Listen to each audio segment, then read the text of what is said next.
ನಮಸ್ತೆ ಟಿವಿ 20 ಕನ್ನಡ ವಾಹಿನಿಗೆ ಸ್ವಾಗತ. ಶಿಕ್ಷಣ ಸಂಸ್ಥೆಗಳ ಕೊಡುಗೆಯಿಂದಲೇ ಹಿಂದುಳಿದ ಕಲ್ಯಾಣ ಕರ್ನಾಟಕ ಭಾಗದ ಜಿಲ್ಲೆಗಳ ವಿದ್ಯಾರ್ಥಿಗಳು ಜ್ಞಾನವಂತರಾಗಿ ಬೆಳೆಯಲು ಸಾಧ್ಯ ಅಂತ ವಿಜ್ಞಾನ ಮತ್ತು ತಂತ್ರಜ್ಞಾನ ಮತ್ತು ಸಣ್ಣ ನೀರಾವರಿ ಇಲಾಖೆ ಸಚಿವ ಎನ್ಎಸ್ ಬೋಸರಾಜು ತಿಳಿಸಿದ್ದಾರೆ.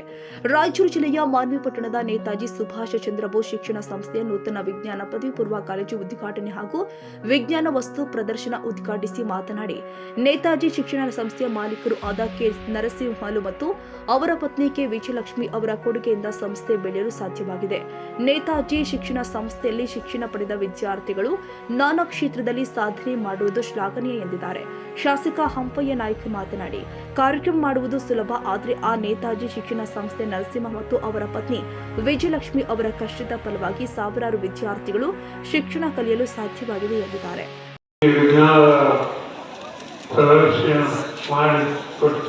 ಕೆಲಸ ಮಾಡಿದಾಗ ನಮಗೆ ಚಿತ್ರ ನೋಡಿದ ಸುಮ್ಮನೆ ನಾವು ಸಚಿವರಿಗೂ ಸುಮ್ಮನೆ ತಿರುಗಾಡಿ ನಮಗೆ ಅರ್ಥನಾಗ ಅಷ್ಟು ಬುದ್ಧಿವಂತರ ಮಕ್ಕಳು.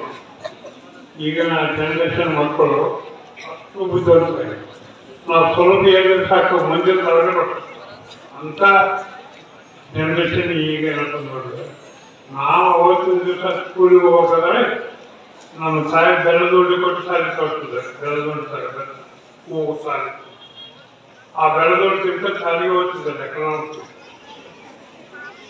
ಅಂತ ಪರಿಸ್ಥಿತಿ ಅವಾಗಿತ್ತು. ಆ ಪರಿಸ್ಥಿತಿ ಇವತ್ತು ನೋಡಿದಾಗ ನಮಗೆ ಉಲ್ಟಾಪಟ್ಟ ಆಗಿದೆ. ನಾಳೆ ಯಾಕೆ ಓದಲ್ಲ, ನಾಳೆ ಯಾಕೆ ಓದಿ ಬುದ್ಧಿವಂತರಾಗಲಿಲ್ಲ, ಬುದ್ಧಿವಂತರಾಗಿ ನಾವು ಸಮಾಜಕ್ಕೆ ಹೇಗೆ ಕೊಟ್ಟಿವಿ ಅಂತಕ್ಕಂಥದ್ದು ಆತ್ಮನಿಸ್ಕೊಂಡು ಒಂಥರ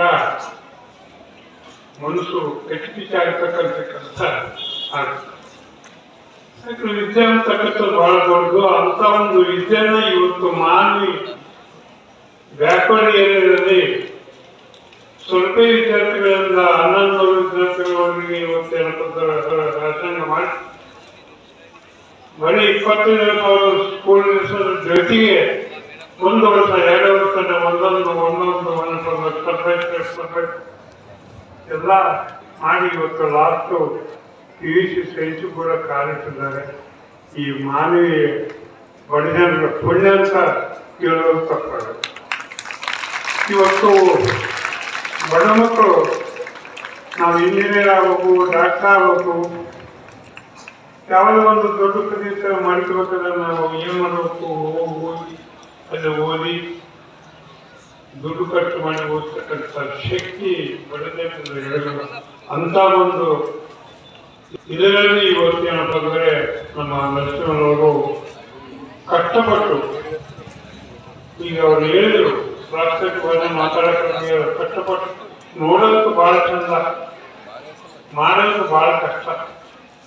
ಹಂಗ ಅವ್ರು ಕಷ್ಟಪಟ್ಟು ಇವತ್ತು ಬಡ ಮಕ್ಕಳ ಸಲುವಾಗಿ ಇವತ್ತೇನಪ್ಪ ಸೈನ್ಸ್ ಇವತ್ತೇನಪ್ಪಂತಂದ್ರೆ ಈ ಕಾಲೇಜು ಪ್ರಾರಂಭ ಮಾಡಿದರೆ ದೇವರು ಒಳ್ಳೆಯದಾಗಲಿ. ಆ PU ಕಾಲೇಜಿನಿಂದ ಮುಂದೆ ಇನ್ನ ಎತ್ತರವಾಗಿ ಬೆಳೀಲಿ ಅಂತಕ್ಕಂಥ ಈ ಸಂದರ್ಭದಲ್ಲಿ ಪ್ರಾರಂಭ ಮಾಡಿದ್ದಾರೆ. ಸುಮಾರು 25 ವರ್ಷ ಆಗಿ ಇವತ್ತು ಬೆಳ್ಳೆ ಭಾಷಣ ಮಾಡ್ತಕ್ಕಂಥ ಕಾರ್ಯಕ್ರಮ ಜೊತೆಯಲ್ಲಿ ಸೈನ್ಸ್ ಸಬ್ಜೆಕ್ಟ್ ಪ್ರಾರಂಭ ಮಾಡಿ PU ಕಾಲೇಜಿನಲ್ಲಿ ಈ ಭಾಗದ ಶೈಕ್ಷಣಿಕಕ್ಕೆ ಅಪಾರವಾದಂಥ ಕೊಡುಗೆ ನೀಡಿದಂತೆ ಈ ಸಂದರ್ಭ ಹೇಳಬೇಕಾದ. ಈಗಾಗಲೇ ನರಸಿಂಹಣ್ಣವರ ಪ್ರಸ್ತಾವ ಭಾಷಣದಲ್ಲಿ ಮಾತನಾಡುವ ಸಂದರ್ಭದಲ್ಲಿ ಹೇಳಿದರು, ಇಬ್ಬರು ದಂಪತಿಗಳು ಅವರ ಪರಿಶ್ರಮ, ಪ್ರಾಮಾಣಿಕತೆ ಮತ್ತು ನಿಷ್ಠೆ ಈ ಶೈಕ್ಷಣಕ್ಕೆ ಬಹಳ ಅಭಿರುಚಿಯಿಂದ ಅವರು ಮಾಡಿರ್ತಕ್ಕಂಥ ಪ್ರಯತ್ನದಿಂದ ಇವತ್ತು PU ಕಾಲೇಜು 0 PU ಕಾಲೇಜಿವರೆಗೂ ಸುಮಾರು 1,175 ಮಕ್ಕಳು ಮತ್ತು 100 ಮಂದಿ ಶಿಕ್ಷಕರು, ಸ್ಟಾಫು ಹೊಂದಿರತಕ್ಕಂಥ ಅತಿ ದೊಡ್ಡ ಸಂಸ್ಥೆಯಾಗಿ ಬೆಳೆದಿದೆ.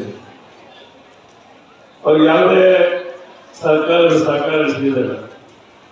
ಏನೇ ಅವರು ಮಾಡಿರ್ತಕ್ಕಂಥ ಪ್ರಯತ್ನ, ಅವರ ಪ್ರಾಮಾಣಿಕತೆಯಿಂದ ಮಾಡಿರ್ತಕ್ಕಂಥ ಪ್ರಯತ್ನ, ಅವರ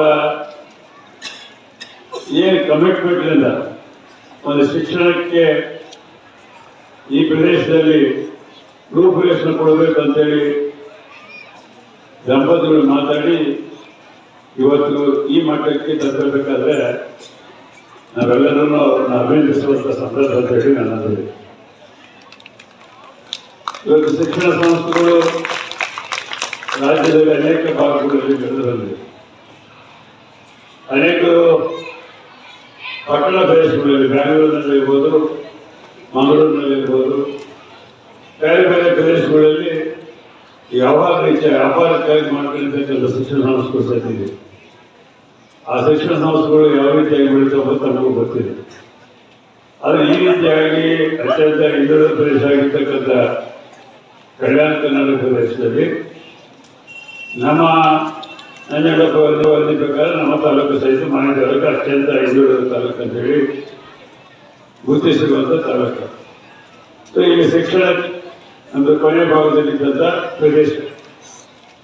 ಸೊ ಆ ದಿಶೆಯಲ್ಲಿ ಇಲ್ಲಿ ಯಾವುದೇ ನಾನು ಇಲ್ಲಿ 1919ರಿಂದ ನೋಡ್ತಾ ಇದ್ದೆ.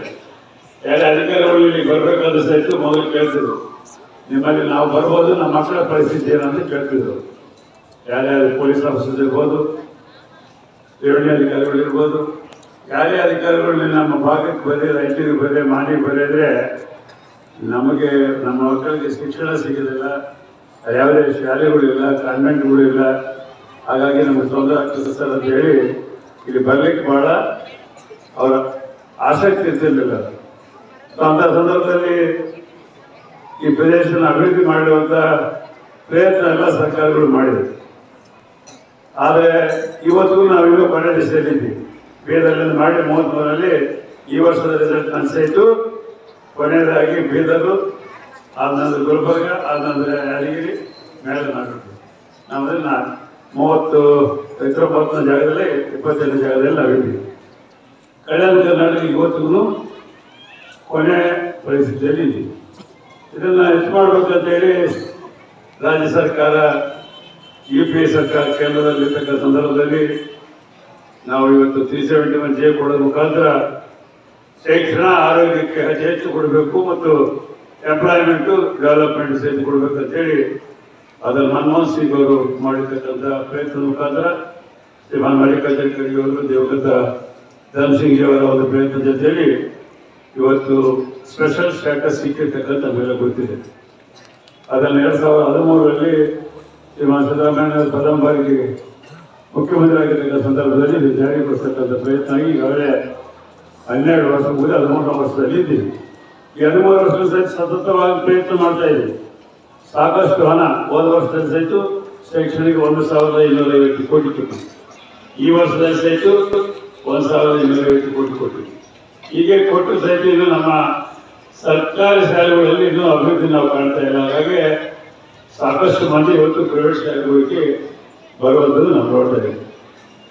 ನಮಗಿರ್ತಕ್ಕಂಥ ಮ್ಯಾನೇಜ್ಮೆಂಟ್ ಅದರ ಜೊತೆಯಲ್ಲಿ ಶಿಕ್ಷಣ. ಸೈಯದ ಖಾದರ್ ಬಾಷಾ, ಟಿವಿ 20 ಕನ್ನಡ, ಮಾನ್ವಿ. ಕನ್ನಡಿಗರ ಮೆಚ್ಚಿನ ನಿಮ್ಮ ಟಿವಿ 20 ಕನ್ನಡ ವಾಹಿನಿ ಇದೀಗ ಟಿವಿಯಲ್ಲಿ ಲಭ್ಯ. ಕರ್ನಾಟಕ ಮತ್ತು ದೇಶ ವಿದೇಶದ 360 ಡಿಗ್ರಿ ಸುದ್ದಿ ವಿವರವನ್ನ ಪಡೆಯುವುದಕ್ಕೆ ಟಿವಿ 20 ವಾಹಿನಿಯನ್ನು ಲೈಕ್ ಮಾಡಿ, ವಿಡಿಯೋಗಳನ್ನು ಶೇರ್ ಮಾಡಿ, ಕಮೆಂಟ್ ಮಾಡಿ, ಸಬ್ಸ್ಕ್ರೈಬ್ ಮಾಡಿ. HCN ಕೇಬಲ್ 842 ನಂಬರ್ನಲ್ಲಿ ಹುಕ್ಕೇರಿ ತಾಲೂಕು ಹಾಗೂ ಸಂಕೇಶ್ವರದ ಸುತ್ತಮುತ್ತಲಿನ ಹಳ್ಳಿಗಳಲ್ಲಿ ಲಭ್ಯ. PCN ಕೇಬಲ್ 129 ನಂಬರ್ನಲ್ಲಿ ಹಾರುಗೆರೆ ಸುತ್ತಮುತ್ತಲಿನ ಹಳ್ಳಿಗಳಲ್ಲಿ ಲಭ್ಯ. ರಾಯಬಾಗ್ ಡಿಜಿಟಲ್ ಚಾನೆಲ್ ಕೇಬಲ್ 80ನೇ ನಂಬರ್ನಲ್ಲಿ ರಾಯಬಾಗ ತಾಲೂಕಿನ ಸುತ್ತಮುತ್ತಲಿನ ಹಳ್ಳಿಗಳಲ್ಲಿ ಲಭ್ಯ. UDCN ಕೇಬಲ್ ನೆಟ್ವರ್ಕ್ ಉಗಾರ ಸುತ್ತಮುತ್ತಲಿನ ಹಳ್ಳಿಗಳಲ್ಲಿ ನಿಮ್ಮ ಟಿವಿ 20 ಕನ್ನಡ ವಾಹಿನಿಯೂ ಲಭ್ಯ.